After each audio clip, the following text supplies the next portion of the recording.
Hey, what's up, people? It's day 44, Project 100, my way to my first 100K with trading. I introduce you today to my video on how I'm preparing myself for the mentorship. The mentorship that is starting in 8 days.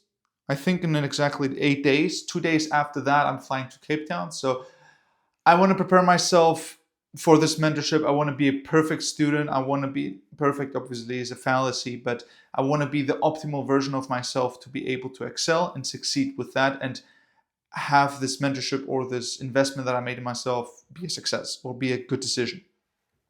For that, I take on responsibility for myself. I'm not saying they are a teacher, they have to know how to tell me things, how to be successful, but rather I just want to learn from them. I want to get instructions. I want to get directives where they tell me, hey, stop doing this, start doing this. And for that, I basically prepare myself mentally wise and also structurally wise with my conditions on how to be able to perform the best. One of the best ways to control how you behave is controlling your environment. That's why it's super productive for me or super effective for me that I'm moving over to Cape Town, which gives me a complete reset on my behaviors, which I'm currently doing and which I am going to change on doing differently. I look forward very much to that, which is going to be an awesome point in my life. I'm going to be having a lot of things which are different, living with my girlfriend, first time together, but also having a mentorship for myself to be better in trading. And today I'm going to give you guys just a little bit of a rundown on how I want to approach that, with immediately starting with the first point, which is my intention. How do I want to be when I get into the trading mentorship? I want to be very aware about my ego, and I want to be very aware of who I want to be, my identity. Let's get into that specifically. So my ego, I want to get in there with saying their qualities as traders are far better or far superior than mine, just by proving by output. I'm not profitable. I'm not a millionaire. They are profitable. Some of them are millionaires. They probably know something that I don't. And despite me thinking that I'm a smart person, despite me having a confidence about what I say might be very close to reality, my results don't prove that. So whatever I state before having the results is not real. It's just a fallacy. I'm an imposter. I claim things which are not factually proven and backed by data, by evidence, which is essentially what confidence is. Confidence is coming from evidence. And the second one is identity. So, or 1B is identity. So who I want to be. I realize that a lot of times when I step into rooms, or when I step into new relationships, new environments, new countries where I go to travel, I have always like a reset button which I can press and I can predefine who I want to be in that room. In the USA, when I went there, I didn't really do it with my sales job, so I ended up just fitting in, which I think in retrospect wasn't really nice, since I was kind of indulged by the perspective of the people there, which in my opinion had been a little bit brokey. So not really growth-minded environment for myself, but I got soaked in from that. I could have predefined for myself, I don't want to be this person. I want to be the person inside there that is also inspiring, that is also producing and is the self-growth. It's easy to say, the other people weren't, so I was also not. But it's easy, but it's way better to predefine yourself, prepare your identity for that room to be, okay, in that room, I'm going to be the best version of myself. I'm going to be the fittest. I'm going to be the most accountable, the highest standards, the hardest working, the best question, the most disciplined, and things like that. I didn't do that. It didn't work, but I had multiple other situations, which, for example, in university where I joined, in my third university, I predefined for myself, I want to be the most famous, the most popular person in this room, which kind of ended happening. I was kind of like you could say I don't want to say the leader, but perhaps the most popular people were coming to me. They were trying, I was the bridge of all connections, let's say it like that. I was the most social, I was the most talkative, things like this. And I felt very confident. And this predisposition or this pre-preparation that I made to be the specific type of person allowed me to be the specific type of person, which I loved. So I can do the same thing here. So what my idea is, I want to get into the community or into this mentorship and be the hardest working, be the best question asking, be the the most truthful seeking, the most ego disattached student, and therefore also successful trader as possible. I want to be their success story. I want to be their number one success story where people can claim, okay, look at this guy, he made it the best, be like him. And not be like him as a trader, but be like him as a student. This is a very important frame for me, which still needs to be very closely defined, which means it's hard to just say, okay, have a strong identity. I have to clearly define, what does this mean? How do I behave? How do I get into the calls? How do I take pauses? And for that, I can use the confidence from other domains, such as from sales. I can use that confidence that I gathered there to talk, to be able to talk confidently with people, or cold approach, or ask cold questions, or ask direct questions. And I'm going to use that to be able to position myself as a confident and strong personality, so I'm not afraid to show who I want to be, which is my new identity. So I have to clearly define where does the confidence come from, which is from other domains, such as the confidence that I gather from sales, or whichever confidence is coming for you. Maybe you're a very good soccer player, so you come into the calls and think, hey dude, like, nobody of you guys can play as good soccer as me, so you can have the confidence coming from that and use it to clearly define which patterns or which other parts of your identity would you like to portray in there, which maybe is you're the captain of the soccer team, so maybe you also want to be the captain in there, which gives you ability to do that. The second one is learn their language. What I mean by that is what I found out for myself. This is why I always talk about definitions and things like that, which is largely coming from the perspective of Alex Hormozi. I want to understand what people say when they mean specific things. This is largely coming from me also not being able to understand what people mean due to inefficiencies in languages, due to whatever. But essentially what's very important for me is when somebody says you should be more patient.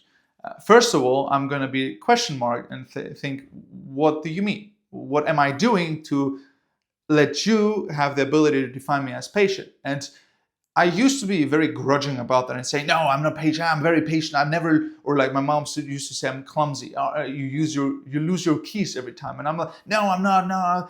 The funny thing is, a lot of times when you react like that to things, it's probably because it's true. So there is a huge element about that is true. So going internally with that feeling and saying, what if they're really right? What if I'm clumsy? What if I'm impatient? So what else helped me in that situation is to be okay with this reality perhaps being true, and being also okay with having the faith that I can change that. And that comes from fundamentally understanding topics, fundamentally understanding words being used, or sentences, or definitions, clearly understood. So when they tell me, the teachers tell me, be more patient, I'm going to first of all ask, okay, what exactly do you mean? And then second of all, I'm going to look at the specific behaviors that I can implement to be more patient, which is, for example, when the trade happens, what you can do, log out of your trading view. Because if you're outside of your trading view, you don't see your chart, you don't make impulsive decisions based on impatience. So just by setting condition and environments correctly, you are not impatient. And all of a sudden people say, oh my God, he's never managing his trade, he's so patient. Rather, I just set the environment for the habit to be enforced easier. Hope that makes sense. Just understanding what they say when they mean a specific thing. The approach for doing this is probably, from my idea, reading books, watching podcasts, looking at how they mean words, and then going into the internet or ChatGPT is a very useful tool for that, and defining terms. So when in the podcast they say, for me it clicked when I finally understood what I have to be looking for. I try to really visually understand, okay, what does he mean with looking for? So looking for conditions in a specific area of interest, which is what I want to be looking for in a specific area. He says, I want to be looking for that. So what conditions have to be set for me to enter a trade? That's basically his definition. And yep, that's what I've realized. I've realized that successful people just define things differently than other ones, maybe more specific, maybe more maybe more clear for them, which is specific. So yeah, where I can draw these elements from is from books or from podcasts. So I'm reading The Daily Trading Coach, and there are 2 other recommendations that Karush and his team offered me, which I don't remember the premises from a stock operator, reminiscence from a stock operator, which is another book. I'm also going to be reading that. And what I'm going to be doing, and I'm going to be looking at sentences that resonate with me and try to like pick out things by slowly reading every sentence, and then fully understanding what is meant with this specific sentence. Let's really operationally understand that. What can I do to do this specific sentence? So that's the second part. Check. It's still in progress, obviously. It's not finished, but those are the things I have to do. Third one is the input-output equation. Understand the input-output equation, which is, what do I have to do? Actually, there is a step before that, which is like a 2B, but it's not as big, is looking at their qualities, like I mentioned earlier, and looking at what they do in a specific behavior or pattern. Like, how do they take the trades? How do they prepare for the trades? What do they do during the trades? What do they do after the trades?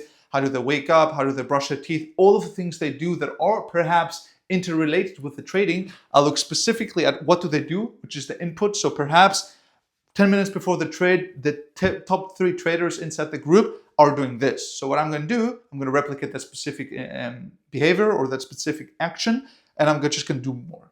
So this is essentially the formula for me to become the number 1 success story, which is understand what they're doing, the top traders, in a specific behavioral perspective, and then I'm just going to do more than them. So when I do twice the amount of, or when I do 2 times a day reviews, I'm going to do 4 times a day review, because I don't just want to match them in their input level, I just want to exceed that input level. That obviously requires a lot of